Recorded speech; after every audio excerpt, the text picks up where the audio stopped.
All right, we back. Mercy Sports Talk. We're going to double dip with this video, another Lion video. So make sure you check out our Detroit Lions Talk playlist. And if you miss any live stream, we got Detroit Lions 101 and Pistol 101 live stream playlist. I'm trying to keep up. Appreciate the love, support. Keep sharing the videos, man. I appreciate everybody that watched the video.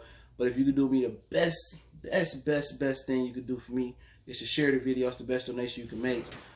Just share the video. But we're going to talk about Golden Tate towards the end of the video, offering to help Jamal Agnew make the transition to receiver. Also, we're going to talk about the NFC North all-decade team done by ESPN, and 5 Detroit Lions made it. Yes, 5 Detroit Lions made it. And you can pause the video, write it down, comment, pause the video right now and try to guess the 5 Lions that made it. It was 1 offensive line, 3 defensive line, and 1 special team Lion that made it, and it may not be the special team guy you think it is, but I'll put the article link in the description so you can check it out for yourself, the full list. But let's get into it. Hit that subscribe button, bell icon button, share the videos, more C Sports Talk, and don't forget, check on the channel out, man. If you like what I do over here, you'll love my main channel, Goodfellas Sports TV, right here on YouTube. So let's get it in one time for the one time. So if you have unpaused the video, I will tell you who made the list from the Lions. The 1 offensive guy was easy to know, Calvin Megatron Johnson. He was the 1 offensive threat that made it. Defensive was 3. It was Glover Quinn, Darius Slay, and obviously the big obvious was Ndamukong Suh. This all-decade list went from 2010 to 2019. And the 1 special team player, it wasn't Matt Prater. It wasn't Jamal Agnew. It was the punter, Sam Martin, we just got rid of. So we got rid of an all-decade team type of punter. And I don't know why, maybe over financials, whatever the situation may be. But they said he was the best punter, or at least the most consistent punter in the last decade. So anybody that was left out, I really haven't gave no thought to it. I mean, Levy didn't really have a really long run. Sean Rogers' run was over by then. He probably went on the last all-decade team from 2000 to 2009. So to be honest, I have no real gripes here off the rip. I mean, I can't really think of another line that you could probably make a case for Prater. Yeah, you can make a case for Prater. You can probably make a small case for Jamal Agnew.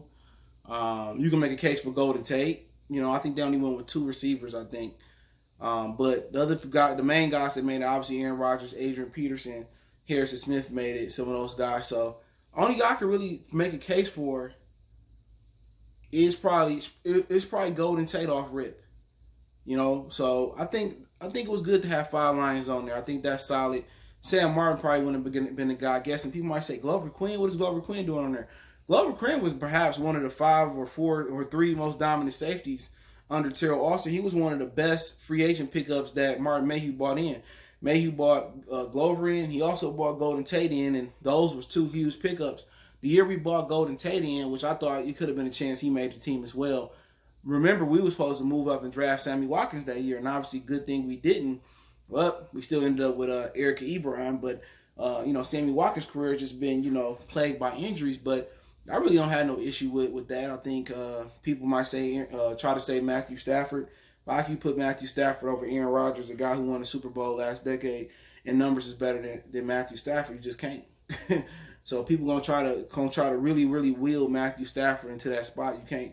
He could be second, you know, because who else they had? Jay Cutler, you know, Teddy Bridgewater. So he probably, if it wasn't for Aaron Rodgers, he'd probably be number 1. But then again, he ain't won no division. He not a winner.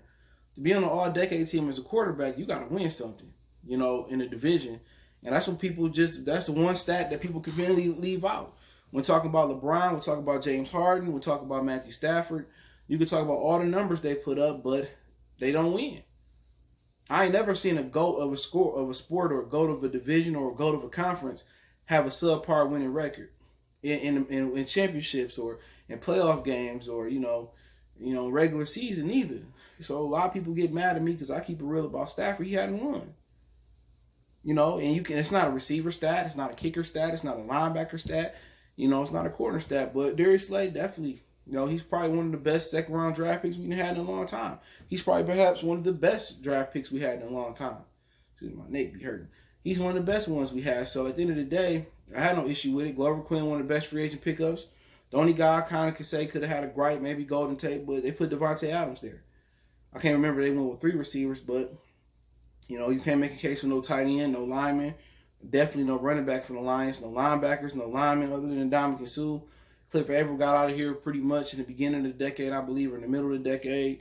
I mean, you know, we had two great safety DBs, you know, Darius Slay and Glover Queen, and Quadre, he came on at the end, so I can see why he didn't make it. You can make a case for Matt Prater. He came on in the middle of the decade, so that might be a thing. So at the end of the day, I can agree with the list. But I'm tired of just sitting here and not getting no playoff wins. I'm tired of sitting here and, you know, we out of discussion, and, you know, we out of the NFC North discussions on Facebook, and we got to get, you know, take a lot of backlash by the time November, December get here. I'm tired. I want to be in the playoffs. I want to get a playoff victory. I want to have a primetime spot in the playoffs, and I want to see the Lions in the NFC Championship game and win the Super Bowl. Like, shit, I've been alive over 30 years now. Can I see it? You know, can we get it? Can we get over the hump? You know, I just don't want a division title. We can get a division title and not win a championship. I mean, when I win a playoff game. Ask Lamar Jackson. If you ask me if you want a division title or playoff victory, give me the playoff victory. And this year might be a great year for that. Obviously, it's a lot of pressure on Bob and Matt Patricia, Quintricia, but they're adding an additional playoff team. So hopefully it works in our luck. But yeah, I had an article link with the full, you know, all-decade team in the NFC North. I thought it was a cool thing to do.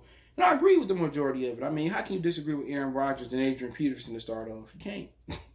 Adrian Peterson is perhaps one of the greatest running backs to ever play. You know, straight animal. You know, even though he fumbled away their championship chances during Bounty Gate and the Saints and the Vikings. But Golden Tate to end the video off offered to help Jamal Agnew transition to the receiver. And I think Golden Tate probably make a good coach and a good teacher, because he wasn't the most athletic. He wasn't the biggest, the tallest, the strongest. But you know what? He can get in and out of breaks. You know what? He can run the route tree. He know how to stack on top of the corner and get on top. He does a lot with not the most athleticism and a lot of height. He remind you of a little bit, to me, better than Hines Ward. I prefer him. Hines Ward was tough. He'd go across the middle. He'd catch the ball. But he wasn't a yak king that Golden Tate was. You know what I'm saying? Golden Tate was like a running back with the ball in his hands. And, you know, I think he can teach Agnew a couple things, how to come in and out of breaks. And also what's going to be key for him is getting off the line of scrimmage. You know what I'm saying? Is beating press. You know what I'm saying? Know how to read corners, you know, when they shade you to the left, or, you know, all that stuff. And then, you know, just getting off the line of scrimmage, off press, and just, you know, running routes and coming in on the routes. You know, it takes years and years for receivers to come with polished routes. I think the best route runner in football is Keenan Allen. You know what I'm saying? But it takes years. But he a smaller guy, so coming in on a route shouldn't be that bad. People think you just can run the 9 and run the skinny post. You can run the drag. And it's certain ways you got to run those routes and come in and out those routes. If you tip those routes, or you don't come in right off those routes, if you don't, you know, abide, or if you don't listen or go by the rule book, when they say run that hitch 5 yards, or run that deep out 10 yards, or, you know, run that slant a certain type of way, or, you know, run the stop and go the way it's supposed to be ran, it can mess up the whole playbook. You know what I'm saying? That's why a lot of times you see when dudes run routes the wrong way, they come up short on third down, or, you know, they throw off the whole chemistry of the play, and you see two receivers running into each other. So, you know, route depth, route running, getting off the line of scrimmage, those are just things he gotta deal with. And also, you gotta deal with going over the middle and paying the price. So, do we got the heart to go over the middle and pay the price? Do we got the hands? Who the hell knows? But Golden Tate can help him. You know what I'm saying? I think Golden Tate would be a great coach. You know what I'm saying? Because I watched him at Notre Dame, and people swear to God that Michael Floyd was a better receiver. And even though he was bigger, faster, to me, Golden Tate just always stood out to me as a better receiver when they was at Notre Dame, man. And you know, that's why you can't always look at height, look at speed. Some guys are just football players. Him and Hines Ward were just football players, you know. And he know how to run the route tree. He know how to get on top of the corner. He know how to set the corners up. So, you know, he can definitely help Agnew. Agnew got some things that he don't have as far as explosive speed, you know. So we'll see. But I wouldn't really bet that Agnew was going to really succeed as a receiver this year. It's going to take a couple years. You know, Miles Killebrew switched to linebacker, and we still ain't see him getting no real playing time. They brought him back as a special team player, but he couldn't cut it at safety. He couldn't cut it at linebacker. So when you change positions, this ain't Madden when you just change their number and, you know, give him a couple attribute builds. No, it takes time to learn those positions. If he was a receiver by trade coming out of college, he would have been a receiver. So we'll see what happens. But hey, let me know what you guys think. Don't forget, we on Facebook, Instagram, Twitter. You can reach out if you got business questions, inquiry, sponsorship, video questions. Keep sharing the videos. Want to make a donation to the channel? Cash App, PayPal, description. Best way to donate is share the video. And let me know what you guys think about the All-Decade team. I'll put that article link in the description under article link, so check it out, man. One time for the one time. It's your boy, CJ Goodfellas. Share the video. We gone.